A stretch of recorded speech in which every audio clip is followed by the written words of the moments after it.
territories. Now maybe you'll see him with the normal uniform, but in the night he wear the soldier uniform, and he come back and start searching houses and interrogating people. He is one among hundreds of thousands of people who migrated from either Israel or abroad to assist in the active colonization of Palestine's West Bank, which begins less than 20 miles east of the Gaza Strip. He lives in a makeshift compound or an outpost settlement above a Palestinian village with a group of mostly teenagers who spend their free time attacking, terrorizing, sometimes killing and burning the homes of Palestinians at all hours of the night and day for reasons of their own.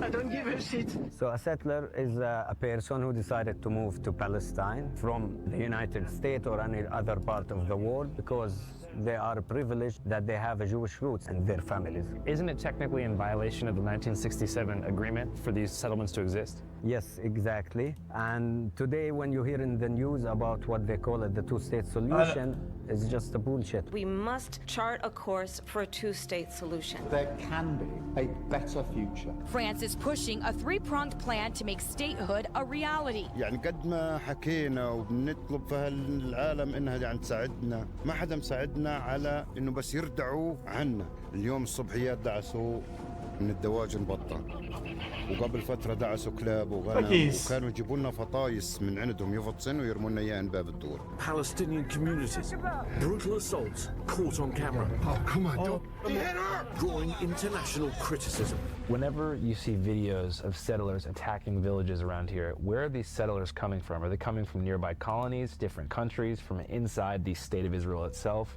You know, most of these settlers are actually coming from abroad. Our pre-production advisor, who has extensive experience filming settlers, told us that while quite dangerous, we'd be safe around them as long as we kept the cameras rolling. Chat, is there any like super hardcore thinker, like a think man that thought about what is the actual solution? 1 state, 2 states, 3 states, no state? Is there any thinkers? Camera will have an almost prophylactic effect, to some extent a cone of safety, because the settlers and the IDF who are protecting them don't want to be filmed. At this exact moment, he is thought to be brandishing a firearm, likely a handgun provided by the Israeli army at the direction of the country's Minister of National Security, Itamar Ben-Gvir, an outspoken religious supremacist who believes in the total annexation. Chat, I think Landia was maybe was not a was that a bad idea? Chat, Landia, where it's just a reset and it's just a new name, new spot. Wait, that's bad? So no Landia. Okay. Of historic Judea, as it was once called within the Kingdom of Israel over 2,700 years ago. Welcome to Israel. We are the landlords. They came with much pride, as big heroes. Look at how they look now. Not heroes and not anything. Terror supporters. Itamar Ben-Gvir taunts activists who'd been detained from a Gaza aid flotilla. Well, what happened was post-October 7th, Ben-Gvir authorized the release of larger numbers of high-caliber firearms, so virtually all the adults in the West Bank would have qualified for a kind of machine gun. So they were just awash with these guns and you know, thinly supervised at best. طبعا هذا العمل العادي يعني احنا هذا بنهتمش فيه كثير جدا هذا لانه روتين عادي. The villagers say they're doing their best to ignore the kid because taking the bait in any way could be a fatal mistake. The settler, they say, is on an intimidation run, hoping to provoke a reaction of some kind, after which he'll call in the army and have people arrested. In a few minutes, maybe he will go there and he will call the army, the Iowa. Yeah. And he will tell them, he will just lie, like people are attacking me and there is also visitors also try to attacking me, so to make it more complicated for the people here. هو الحين حزمق وزعل عشان احنا ما سوينا شيء. مو قلت له كل شيء. It's complicated, I don't understand it. وحشية ولا زيها في العالم. أي شيء بيلقوه بخذوه. Villagers say that the Israeli soldiers who arrive shortly after to make baseless arrests are typically just outpost settlers themselves in different outfits, which may seem a bit strange unless you get what this whole routine is about. It's about clearing the area by any means necessary. And as for the settlers, they've been given a broader license to kill than Klansmen who enacted racial terror in the American South after the Civil War, with 95% of police investigations immediately dismissed and not a single jail sentence ever handed down to an Israeli settler involved in the murder of a Palestinian. He can do whatever he wants. He can raid this that's awful. That's true. Or whatever. He can have sheep. He can build wherever he wants. That's He can awful. do whatever he wants. And all of this, and I mean all of this, is funded by U.S. tax dollars. I think it's allowed us to do enormous things. That really is a great honor. But on a brighter note, welcome to our Palestine series. You're watching Channel 5.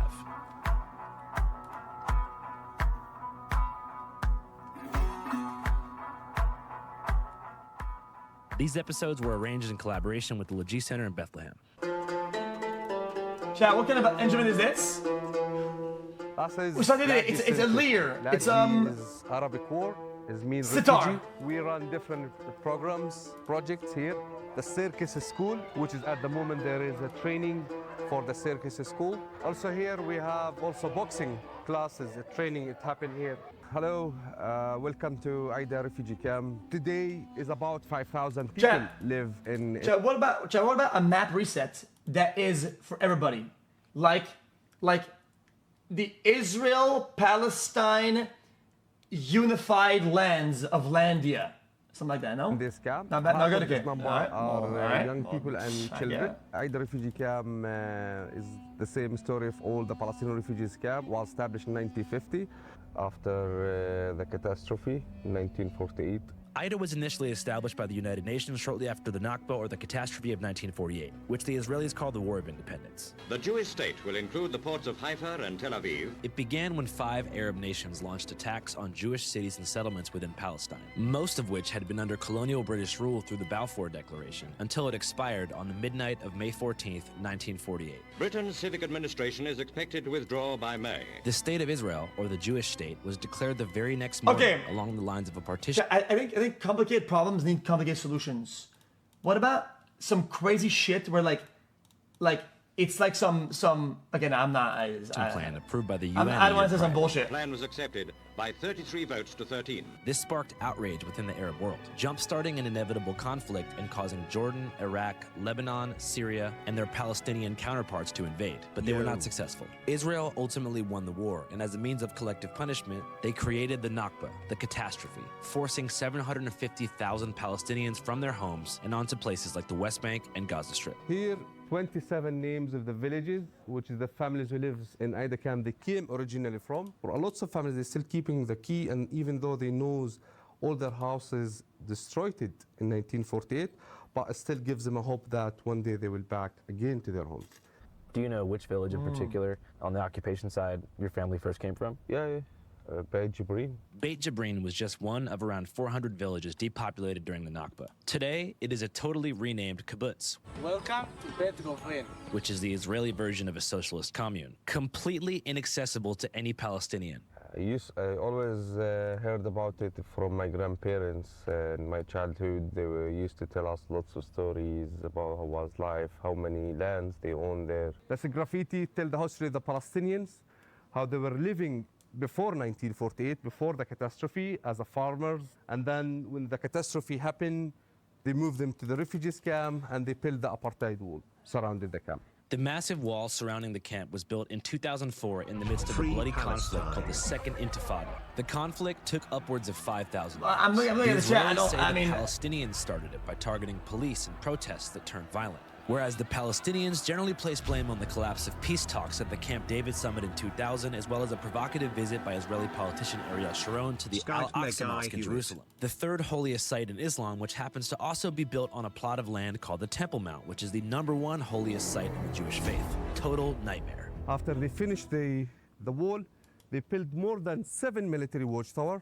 In this road here, we have lost 3 children from these watchtowers. Muhammad, he was in his home here in this building. 10th of November 23, he was killed from the watchtower in front of us by a sniper. He shot him a live bullet in his chest. He did nothing.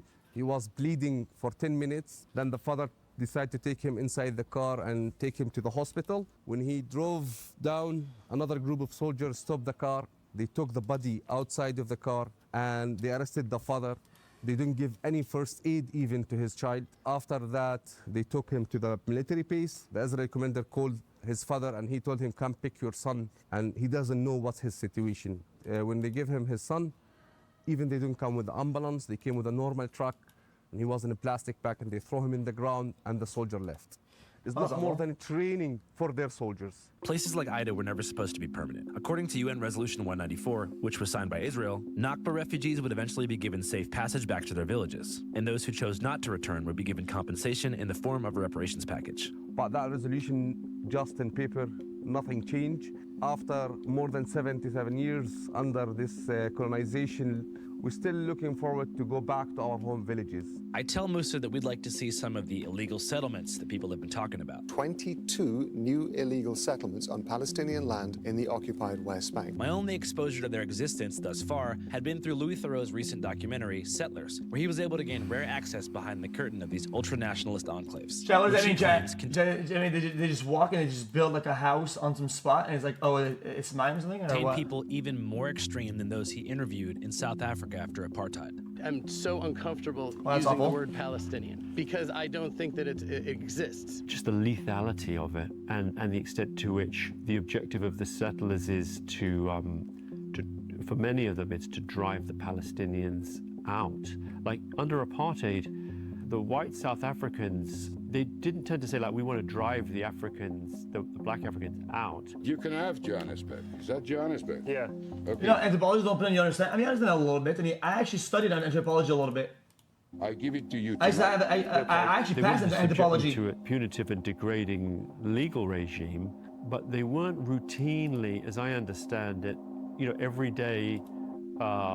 I mean, I want to be careful how I say this because I don't want to be appear to minimizing any aspect of apartheid. But what I saw in the West Bank was a life that was day-to-day unlivable, where you couldn't really, you know, endless check. Chat. Why don't they put a line on the ground and say none of that there? xQc, you should try Like, this new trivia game called Hours to get anywhere, if you could get anywhere.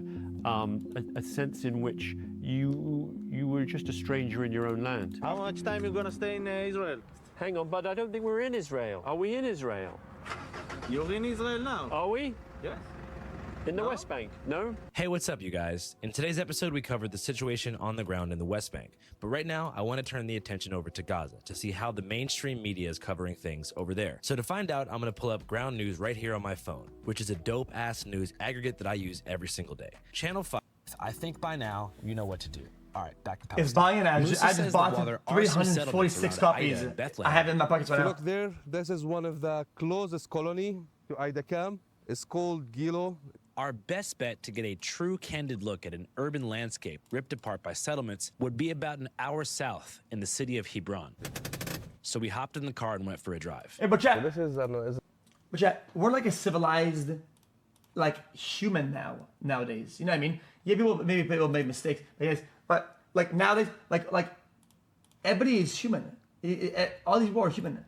Like even if you want to say, oh, we don't agree with this, we don't agree with that. Why cannot there be a human solution to a human problem full of humans? Say, guys, listen, let's just do this or do that, right? And that's it. Bang. Why do people have to suffer? Israeli colony. And all the way to Hebron from now or even before, you're gonna see a lot of Zionist colonies when it's not legal according to the agreements. He says that it might take us up to 5 hours to get there because of the sheer volume of highway checkpoints that have been built by the Israeli military. Today, there's over 800 checkpoints, and their primary purpose is safety, which means keeping Palestinians away from settlements and off of the pristine, separate highways they've built between settlements and into mainland Israel for cars with yellow Israeli license plates. But our car had a green Palestinian license plate, which destined us to hours in traffic and potential military detention without cause. And here's why. So back in the 90s, there was something called the Oslo Accords, an alleged peace negotiation between the Israeli state and the Palestinian Authority, which would supposedly end in an amicable two-state solution. During Oslo, and for a 5-year temporary period, the West Bank was divided into 3 administrative zones: Area A, B, and C. Area A, representing 18% of the land, but a far majority of the Palestinian population, was under full control of the PA, Palestinian Authority. Area B, representing 22% of the land and mostly encompassing This is rural complicated. communities and certain sections of Jerusalem. Okay, what the fuck? Yo, come on, bruh. I mean, Jerusalem was under the shared control of the PA and the Israeli army. And then Area C, representing a whopping 61% of the land but home to very few human beings, was under full Israeli military occupation. Notice I said temporary because all this land was supposed to be transferred back to the Palestinians by the year 2000. But that same year, peace talks collapsed, sparking the second intifada that I mentioned earlier, and keeping these temporary Why did it collapse though? What happened C zones in place to this day. What that looks like in 2026 is the dramatic restriction of movement for Palestinians between West Bank Area A cities like Aida Camp/Bethlehem and Hebron, which are only connected through roads that run through Area C under Israeli military law. And of course, it's in these C zones that almost all the settlements exist, which look almost nothing like I thought. I had a vision in my head, likely informed by social media, that most settlers were young, crazy kids on the hilltops like the one that I'd previewed earlier. Yet the colonies that Musa and I drove by, almost every few miles, look more like gated communities in Scottsdale, Arizona, advertising relatively affordable subdivision-style cul-de-sac spacious homes with swimming pools and nearby access to grocery stores and movie theaters. At that moment, I began to understand what Louis Theroux meant when he talked about the diversity of settlements. I can't say exactly how many settlements there are, but there's a lot. I think more than 100, maybe 200 or 300. And in addition, there are what are called outposts, which are almost like the Chat, what the fuck is a settlement, chat? Is it like when you're playing like an expansion? It's like you're expanding on some small spot, whatever. It's like when you play on RTS and you expand your base into some another base and you make more bases. It's interesting. Like the eggs of settlements, like they kind of in embryonic Well, form. that's really kind of bullshit because if you do a bunch of expansion like that, right? What do you think happens in between the bases? I mean, people don't want to be in between the bases, and it becomes like AOE, like people don't want to be squeezed in between. So it's like, yeah, there's a broken strategy. A bunch of extremists, Israeli activists often use it's broken as fuck. Take a hill or take a little area, put camps up, and then oftentimes the IDF will de facto kind of defend them, but they're not recognized by the Israeli state. So we saw one recently legalized under Israeli law, but not under international law, outpost. That was Eviatar. And that was there. It was a kind of religious nationalist settlement of a fairly extreme sort, and the caravans. But there's other settlements where they are larger and more suburban looking. So at least some, and maybe most of the people there will be what the fuck? Economic migrants, interlopers. Like they're people who've gone there mainly to get cheap housing, and then some of them are. He's got the walls and shit. Settlers. Okay, chat, guys. I made attention about like video games, but you see the walls and shit. I mean, chat. That's literally that's actually from America or elsewhere. Like, and then there's even more extreme and crazy ones that we didn't get into because most of them don't really want to. It's like rocks. Move into these you areas, think they know that it's all wrong under what protection they of know armed that the world soldiers. You can't do anything against them but try and not die. Views it as wrong. As Musa and I drive and are forced to take the long way, I'm struck by the beauty of the land. The rocky, rolling hills of Palestine are like a gently astroturfed hybrid of the sweeping cliffs that surround Lake Mead outside Vegas, and I begin to understand why so many people feel a deep, unshakable connection to the land. That was hard to harvest anything on that. That land, as we make our way... That land looks hard to do, like, agriculture and shit. I mean, this is like impossible. Connections to the land. fuck to do with this? It's nice, man. As we make our way to a checkpoint, I notice a strange red sign in the distance. This road leads to Area A under the Palestinian Authority. The entrance for Israeli citizens is forbidden, dangerous to your lives, like Age of and is Empire. against the Israeli law. We need to be quick. Musa says it's been put up by the Israeli army as a way to instill fear in mainland visitors and restrict commerce, and that it marks the beginning of an Area A enclave. Across the street, I also notice a bulldozer on a hilltop that appears to be tearing down a local village. The mountain you see on top, it was occupied recently by settlers, and now they are setting up caravans. Check, and you not go over the wall and go report and ask questions about... When they close it, Palestinians who own the agricultural land, just to see what's up. Access to it. I step across the street to get a camcorder shot. What about an interview, though? Or some journalism? Here's my greatest ally, plus 7,000. Fuck. For the crime of taking a camcorder shot of an illegal settlement while in the company of Palestinians within Palestine, I was placed under Israeli detention by 2 teenagers from New Jersey. New Jersey! They couldn't explain the... Yo, why fucking New Jersey? Why is it always New Jersey? Chat, in some some unrelated other shit. Always New Jersey. Why? Crime, but seemed more than happy to give out the time. If you'd like to see and hear about the next phase of our journey, where I explain the interrogation Chief process, visit Chief the Keith had to think about this a while back. And witness the invasion of central Hebron by a group of settlers, head to our Patreon at www.patreon.com/channel5, where you can also see our complete sit-down interview with documentarian Louis Theroux. As many of you guys know, Channel I mean, debunking is hard. There is so many things, and there's so many components, so many claims. I mean, probably it would take fucking 5 years to debunk. At least one rich and powerful person.